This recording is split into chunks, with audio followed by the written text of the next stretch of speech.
Okay, sorry for that. We had a little technical difficulties, but we're going to keep this hot topic moving. And so anyway, the gentleman, I said, I'll just wait until he comes since you don't recall the situation or he didn't share it with you. So the young man arrives. He does recall what he said. By this time, she's still in this rage, and, you know, I'm calm. So someone else says, well, I'll just do the manicure. So they took my mom to the back, and I'm still talking to her, you know, about the situation because the guy does admit that he said this. And so my mom goes to the back. She starts getting the manicure, and then they start talking in their native tongue. So I'm just standing there. I'm like, okay. So I go outside and commence to get on my cell phone and make a couple of phone calls because it wasn't the principle. It wasn't about the $12. It was the principle that I'm bringing my money into a business, which been there, I mean, lots of money because I've recommended this particular place.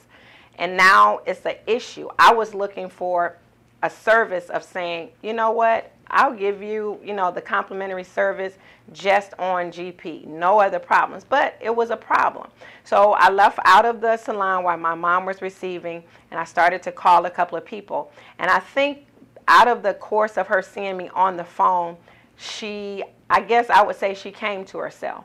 In the sense of that I believe she had a light bulb moment to say, my salon, and this is again, please don't take this as race.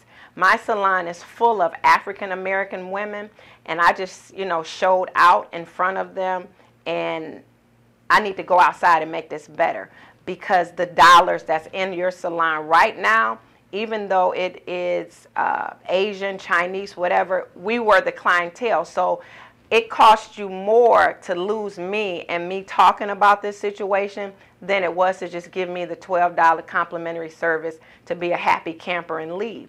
So she comes outside to commence to say, I'm sorry, I apologize, I didn't mean to raise my voice at you, and let's talk about it. What is it to talk about? You know, first of all, you don't talk to me like that, and second of all, I'm a customer. I'm a returning customer. And I think now you've calmed down because you've realized who is the predominant dollar in your place of business.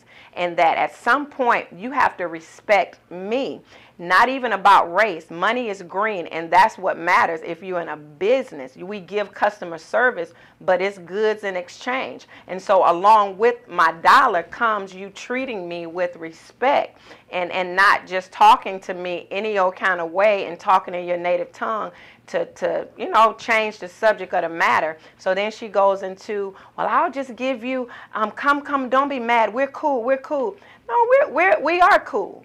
But you've missed the point. You've now realized that there are many social networks. I know a lot of people that I'm going to let them know my experience at this particular location. And so I think now that you've come to yourself, now we want to be cool. You want to dialogue. And it's too late. And so anyway, she came back in the salon and she was like, well, I'll do your mom's eyebrows. What else? But that should have been from the beginning of the relationship, not after you've lost it by talking loud and being boisterous. And so now it's really nothing else to talk about. And so at the end of the service, she wanted to give me other free service. Again, it wasn't about the free service. It was about the customer service. I didn't want free service, you know, in the sense of give me something else. I wanted customer service, which is you have chosen to bring your dollars here, so I'm going to treat you with respect because at the end of the day, it's the dollars that keeps this particular service going, this business going. And so after that, after the service was over, I told her I didn't want any free thing. I didn't want my mom's brows done. I didn't want anything. And so when I left, I paid for the manicure and I left a tip, which left her baffled and really not understanding. I said, me giving you this $12 plus this tip is going to cost you more as me leaving this establishment than it would for you to have handled me when I originally came in the door. And so, you know, and so that just kind of sparked the interest that I wanted to talk about today. Is really about the dollars of our communities. And I want to know from you, you know, people, it's about customer service.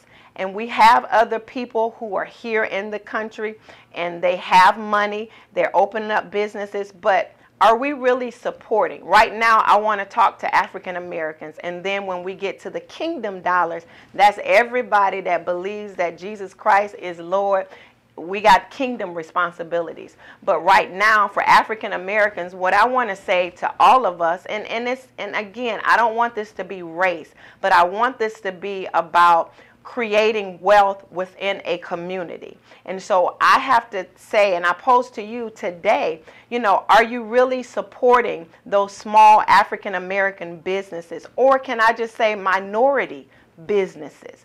Women owned, Latinos, Black, I'm just saying, and I know that other people fall under minorities, but right now, as we relate to African Americans, as African Americans, we have to support each other and build within our own communities to create those dollars. And then we got to find out why are we pouring in? My nail tech is Darlene Felton, excellent African American nail tech who works at Tano's salon. She's there, but Darlene is on time, punctual, gives quality service, use quality products, always avails herself to her client. And so I'm saying to you, have you had that consideration? Because for me, again, we want quality service. So I don't want to go to an African American salon and I don't want it to be, you know, poor customer service. I expect service across the board.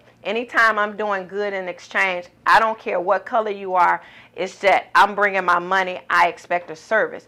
But the bottom line is we have to set a standard.